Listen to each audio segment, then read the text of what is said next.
So just 3 weeks today to the start of the Women's Euros 2022 held here in England. It's going to be a great tournament. This is over and over and over again.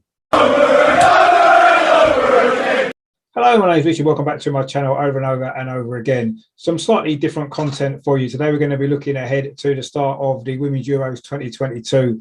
Just 3 weeks today, that tournament gets up and running. We're going to look at the history of the competition. We're going to look at England's record in previous tournaments. Of course, the squad was announced today as well. So we're going to have a little look at that as well, plus a load more to come. So stay tuned. Let's get started.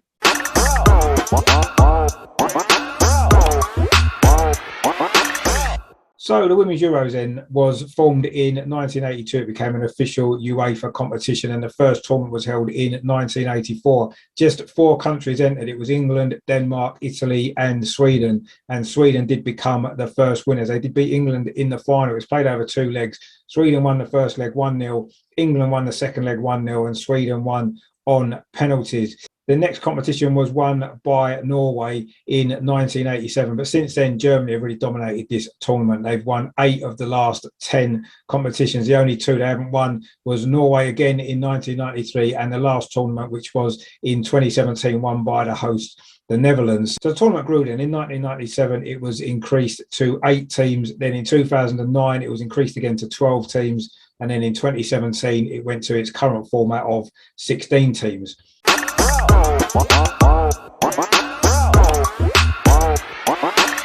Now, England then, we've played in 8 previous tournaments. We were runners-up in the first tournament in 1984, and we're also runners-up again in 2009, where we lost to Germany in the final by 6-2. We've also lost in 2 semi-finals as well. That was in 1995 and also the last tournament in 2017 when we lost to the eventual winners, Holland, by 3-0. Our overall record in the tournament isn't that great. We've played 34 games. We've won 13, drew 3 and lost 18, scoring 47 goals and conceding 65. That's the 6th best record overall of all the nations that have competed at the Euros final. In fact, there's 4 tournaments that we didn't even qualify for, which was in 1989, 1991, 1993 and 1997. We were the host previously. That was in 2005. Didn't go particularly well. We didn't even get out of the group stage on that particular occasion, which is the worst performance by a host nation in the history of the Euros. So the hosting have won 4 previous competitions, including, of course, the last one in Holland in 2017. So England have got a good chance maybe this year of making that 5.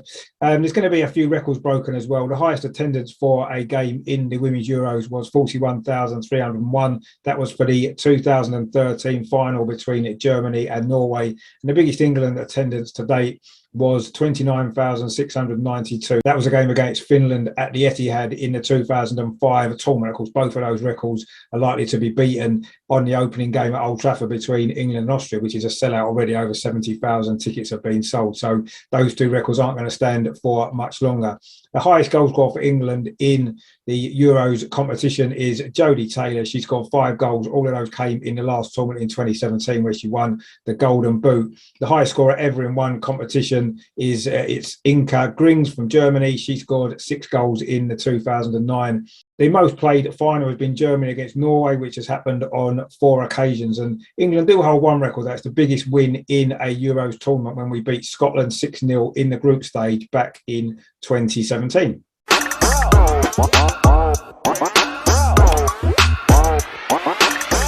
So the 2022 tournament then, it runs between the 6th of July and the 31st of July, I say, it being held here in England. England are actually the only country to have put a bid in to host it in the right time frame. That was how we got to host the competition. There's going to be 31 matches played across 10 different venues. The 16 teams are split into 4 groups of 4. England are in Group A and will be joined by Austria, Norway and Northern Ireland, who are making their first appearance in this competition. The games then in Group A are going to be split between 3 venues: Old Trafford for that first game, and the other games are going to be held at Brighton and Southampton. Group B then includes Germany, of course, the record winners, Denmark, who were runners-up last competition, Spain and Finland, and those games will be played at Stadium MK and the Brentford Community Stadium. Group C then has the holders, Netherlands, Sweden, of course, the first ever winners of the competition, Switzerland and Portugal, who are a late replacement for Russia. Russia, of course, following the sanctions placed on them.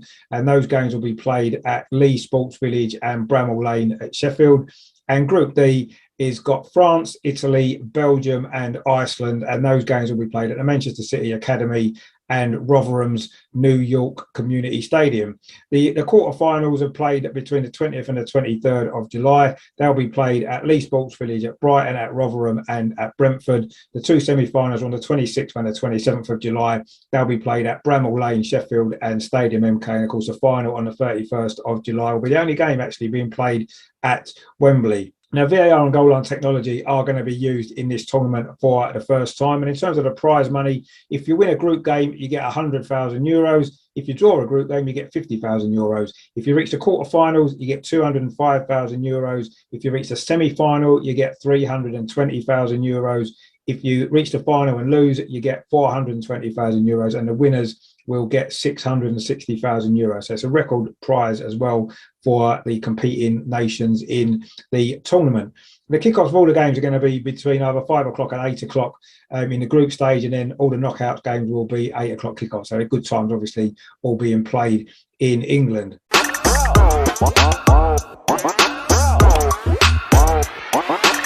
So what are England's chances then of success in the tournament? Well, manager Sarina Wiegman, of course, was the coach for Netherlands in the last tournament. So she won that. She also got Netherlands to the World Cup final in 2019. So she certainly knows how to get results in tournaments.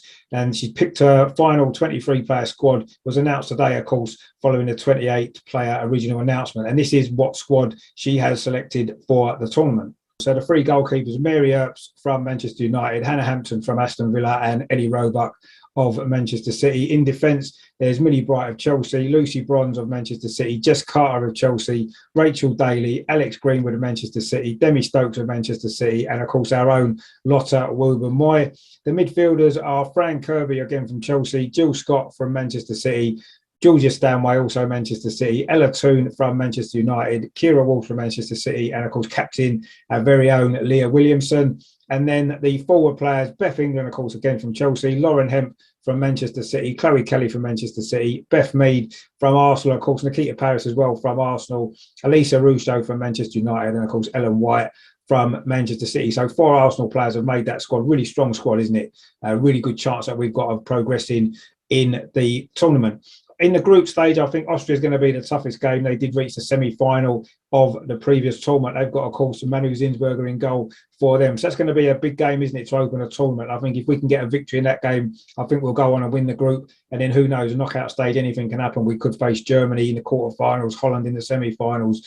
Very, very difficult to predict a winner. A lot of really good sides. Of course, Spain can't be written off either, can they? We know how strong they are. France as well, of course, it was Lyon that won the Women's Champions League. So we know it's going to be difficult, but it's a strong squad. It's a really good experienced manager that we've got as well. I think England could go all the way and finally get our hands on a major trophy, the first one since 1966. So that's your preview there of the Women's Euro. So it starts on the 6th of July. We will be at Old Trafford for that first game. So we'll be doing vlogs of that. There's going to be a lot of live shows, 18 live shows throughout the tournament, pretty much every night. We'll be looking back at the games that's being played. We'll be looking how well the England women are doing in the competition as well. Plus as well, there's going to be 12 different match vlogs as well, from myself doing some, Matt, Andreas and Amar as well, from the Arsenal Women's Show there. It's going to be a great tournament. We are giving it some great coverage here on the channel as well. So if you haven't done so already, please consider subscribing so you don't miss out on any of the stuff that we're doing, of course, over the summer. And please click on the notification bell as well so you get notified every time we go live and every time we produce a new show on the channel. So loads and loads of great stuff coming up. Great coverage of the Women's Euros held in England, of course. It's going to be a great tournament. Please join us for all of that. Kicks off 3 weeks today at Old Trafford. We'll be there. Hope you'll join us. In the meantime, of course, as always, come on, you Gunners. Come on, you Lionesses. Let's win this tournament. Catch you soon, guys. Take it easy.